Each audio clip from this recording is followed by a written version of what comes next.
Hello boys and girls, and welcome to Kids Continued this week. I'm glad you guys can join us. So we are starting to wrap up in our series on object lessons. So when we look at things around us, or activities we can do, or things in our daily life, and see how it links with the Bible, so that the Bible is alive with us today. So today is our second last lesson, and what we are going to be making today is a pinwheel, or a fan. Maybe you know it as a fan, but this is not just one of those ones that you fold and then fan yourself. This one's gonna spin and all those kinds of things. Okay, but the reason we are making this today is for us to see that God is with us all the time. He's in the world around us. So what we're looking at is actually the air around us and the way that the wind moves. So you know there's air around us because we can breathe. When you take a deep breath in, your lungs fill up and we can breathe oxygen, and there's air around us. We also see it in the trees. When the wind's blowing, the leaves move and the plants move and things like that. So God is around us all the time. And we can see in Psalms chapter 19 and also in Romans chapter 1 verse 20, where it talks about how nature itself is talking about God. It's proclaiming God's name and singing praises. Have you seen some of the most beautiful sunsets or sunrises or flowers, or the way that plants grow and the nature around us? The way that we have these huge mountains and all the hundreds and hundreds of kilometers of ocean that is out there. So let's get to making our pinwheel. Now the reason I said we're making this is because it moves when the air moves it. So it's a great thing for you to put in your garden, put it somewhere. You can hang it, or we're going to put it on a stick and you can stick it in the garden where you can see it moving. And as a reminder that God is with you all the time and He is in your life. Here we are, guys, with everything that you need to make your fan or pinwheel. So firstly, you need some paper or cardboard. You need a pencil. We're going to need to draw a little bit. A ruler for some measuring. Scissors to cut the paper out. Then we need some pins that go into a pin board, or if you have a small nail, that's going to help stick our fan to, I'm using just an old chopstick that we have. And this is where the fan is going to sit so that it can move. I also have some glue just to help stick some of the paper together to make sure that it's nice and tight. So you can use craft glue or Pritt. Now what we are going to do is I measured a square out of my paper or cardboard, and I used the size 15 centimeters by 15 centimeters. So I measured it and then I cut it out. So here is my square all ready to go. You can try this with different sizes, but I found that this size works best.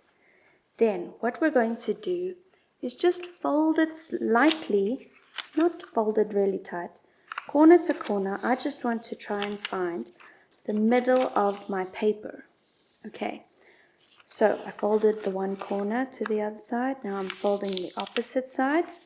So it's made a bit of a cross, but I can see where the middle is. Now I take my scissors and do this carefully with Mom and Dad. And I'm just going to cut a little bit in. So not right to the middle, just a little bit in. Maybe about 2 or 3 fingers away from the middle. There we go. And we're going to go all the way around, cutting like this.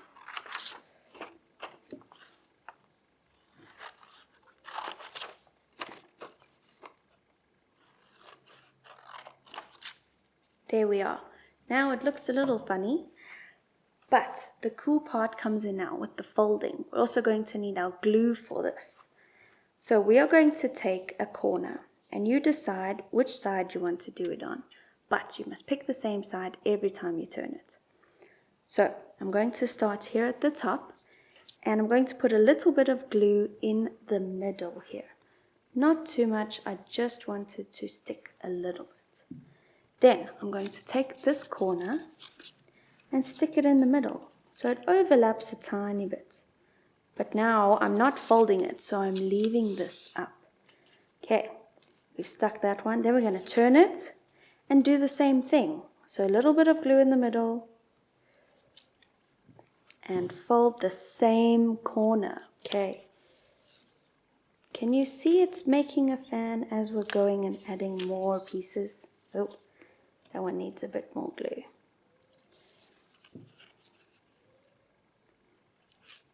Okay, so you just keep going round and round until you've stuck them all down. Remember to keep using the same side corner, because otherwise it's not going to work.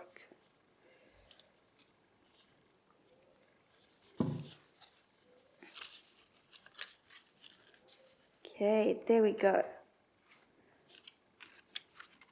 Now I'm going to take my pin and right in the middle here, I'm going to push it into there. Or if you have your nail, but let mom and dad help you. I just want to make sure that I've got this nicely in. Then I am going to take one of my chopsticks and I'm going to put the pin through the paper into my chopstick. Okay, so be careful. I don't want you guys to hurt your fingers. So there it is through my paper. Now I'm going to put it onto my chopstick. Can you see there? And we're just going to push it in a little bit. Then, there we go. This is how it's going to work. Here we go, guys. I hope you guys got your pinwheel. And you can use different colored paper or even color it in before you stick it and pin it. Okay, then have fun. Make them nice and colorful, and then you can blow on them or put them outside in the garden. So, remember that God is always with you. The air around us is a reminder to us that He's always there. When we breathe in and out, that is how much God is with you every time you breathe. So use your pinwheel, put it somewhere, and show someone else how to make one, and tell them why it's so exciting to see God working and moving in our lives. I hope you guys have a great week, and next week we will be talking about the Trinity. I'm pretty sure you've heard this word, about God being the Father and the Son and the Holy Spirit. Okay, have a great week, guys. Bye.